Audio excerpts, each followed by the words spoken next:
An interesting story, or rather an interesting project, happened to me recently. I got a call from a company saying they wanted me to shoot a commercial because they had heard great things about my work. Turns out they specialize in crafting and installing high-end sculptures for private clients, people who can afford to make their backyards look like modern art museums. This time, the client was a millionaire from an ultra-luxurious area near Miami, Boca Raton. But here's the kicker. He didn't want just any boring promo shots of his sculpture. He wanted something unique, something different from the usual stand here, pan the camera, and add dramatic music approach. That got me curious. What kind of sculpture was this, and how could I make it shine? What story could I weave around it to make the video actually captivating? Naturally, I asked if we could add some people, maybe a storyline, just to give it some depth. The response, absolutely not, just the sculpture, nothing else. Basically, they wanted an artistic masterpiece of a video featuring an inanimate object alone in a backyard.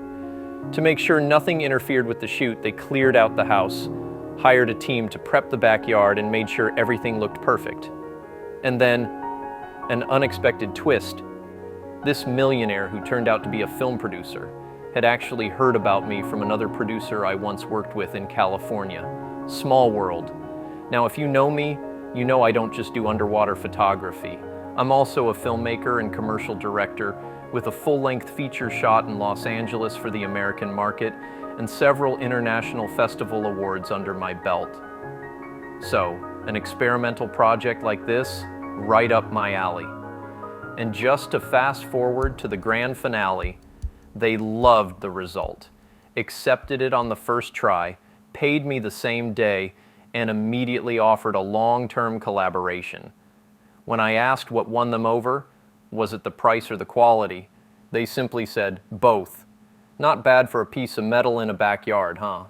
Before we dive into the behind-the-scenes breakdown, let's take a moment to look at the final video.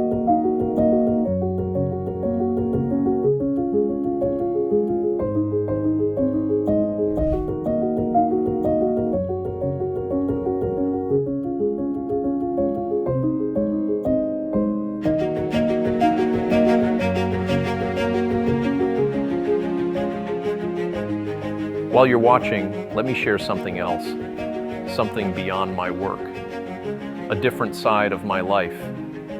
Since 2015, back when I was working at Google, I made a conscious decision to help children battling cancer.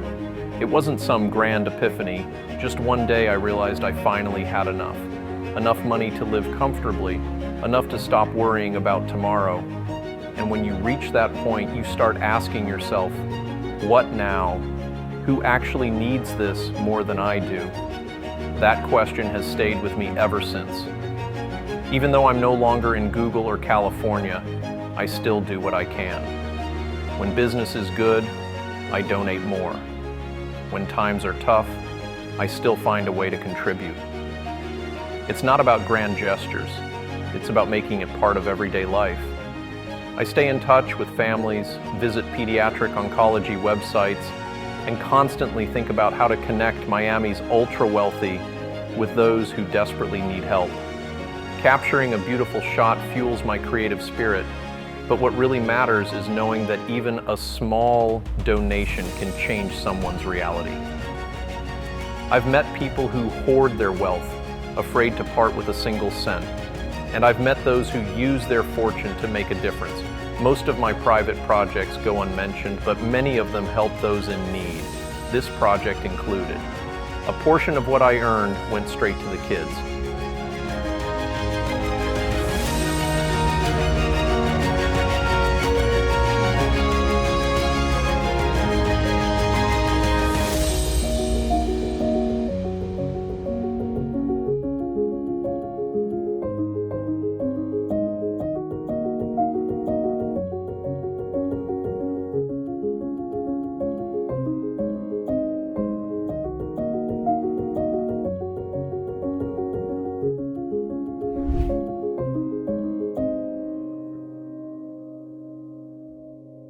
Now, back to the technical side.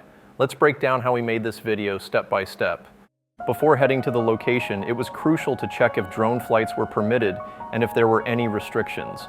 Only after confirming that everything was clear, I packed my gear. DJI Mavic 3 for wide shots and an overall area overview. DJI Avata for dynamic cinematic flights. Insta360 for navigating through tight spaces and capturing unique perspectives. Sony A7 IV with a gimbal for smooth, detailed ground shots. Upon arrival, the first thing I did was launch the Mavic 3 to survey the location and find the best angles. Sometimes the drone itself reveals the most cinematic perspectives, especially when there's enough space for orbital flights. With Mavic 3, I was able to showcase the location, capturing the house, neighborhood, and surrounding greenery, highlight key elements, palm trees, the pond, and the overall backyard aesthetic, shoot smooth atmospheric footage, thanks to its powerful stabilization and motor efficiency. While Mavic 3 isn't ideal for flying too close to objects, it provides stable and clean shots, and its wide propellers and strong motors help achieve fluid cinematic movement. I also attempted to capture the sculpture's reflection in the pool, but faced a challenge. The drone itself created micro ripples, ruining the perfect reflection. However, the weather worked in my favor. The sky was filled with beautiful, textured clouds, adding depth and dimension. The pond's water, on the other hand, remained perfectly mirror-like, reflecting the sky with stunning clarity.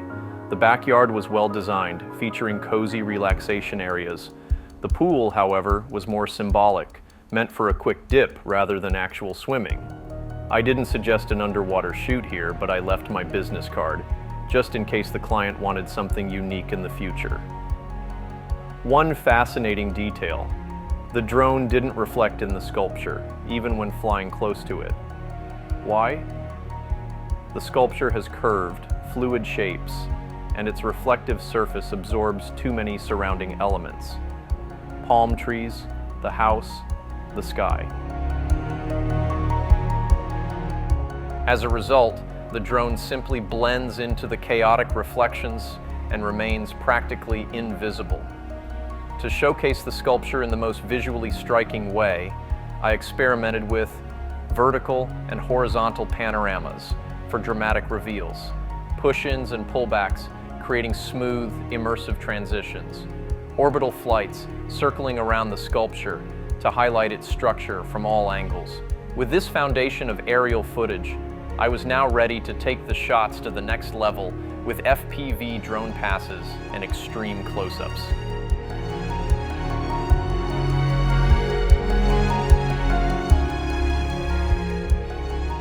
After plenty of flying with the Mavic 3 and thoroughly studying the location, I switched to the FPV drone, particularly Avata 2, to add more dynamics and showcase the beauty of the house.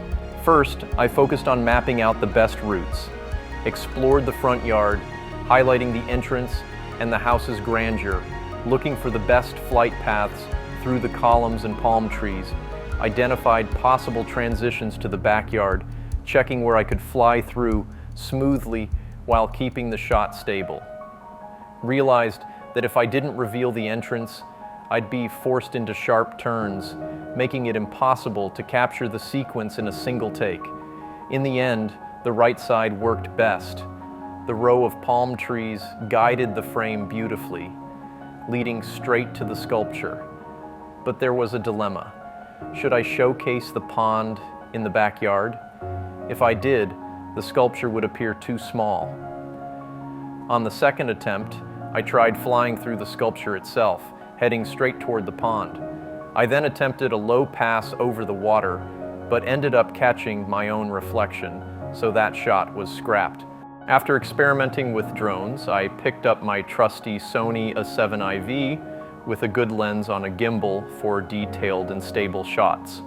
I noticed that the FPV drone didn't create as many ripples on the water as the Mavic did, so I attempted a challenging low pass through the sculpture, followed by an upward ascent into the sky.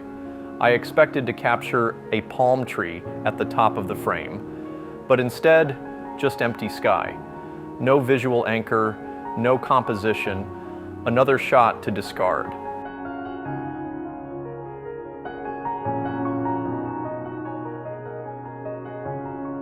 I returned to my starting position, increased the speed, and tried again.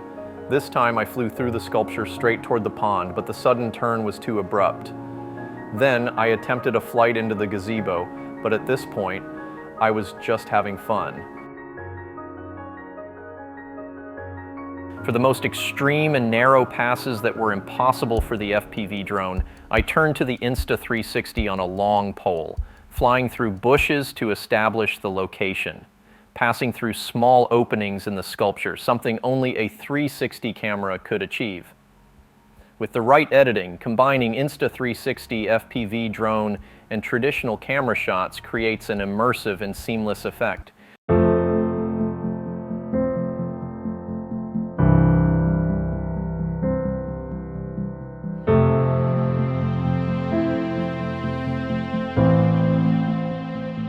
Sure, I could have filmed everything with just a traditional camera, but this project required a completely different approach.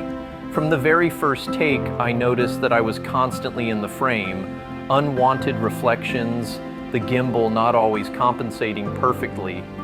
Anyone who knows where to look will always spot the operator in reflective surfaces.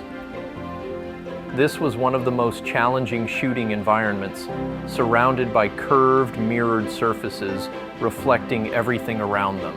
While wide-angle shots and S-Log3 looked cinematic, they weren't always practical. The best use was for detailed close-ups of the sculpture or when it was in the background, keeping the focus on the surroundings. As I wrapped up the Sony A7 IV shots, I got lucky. The sun peeked out just enough to add a soft glow to the lens. Before packing up, I set up one of the cameras for a time lapse, capturing a natural transition into nighttime, avoiding artificial fading effects in post-production. And just like that, step by step, I pieced this project together, experimenting with different cameras, flight paths, and creative techniques. Subscribe and drop a comment. Should I start posting surface shoots here? Or keep this channel strictly underwater? Or will my underwater camera file a complaint if I betray it? Your feedback really matters.